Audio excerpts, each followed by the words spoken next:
ঠিকানা।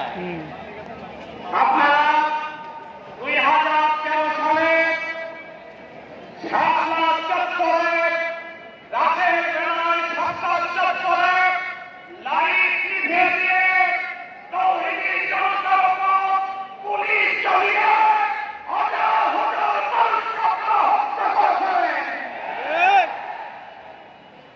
আপনারা ক্ষমতায় এসে বাংলাদেশ জামাত ইসলামী 11 জন আমাদের সোনার মতো ব্যক্তিদেরকে আপনারা জুডিশিয়াল কিলিংয়ের মাধ্যমে হত্যা করেছেন। বিচারের নামে আমাদের নেতৃবৃন্দকে আপনারা হত্যা করে বাংলাদেশ থেকে ইসলামের নাম মুছে দিতে চেয়েছিলেন। আপনারা ইসলামের নাম মুছে দিতে পারেন নাই। আজকে একবার কলেজের ময়দান তার সাক্ষী। প্রিয় ভাইরা, আমাদের নেতা বলে গেছেন মওলানা মতিউর রহমান নিজামী আমার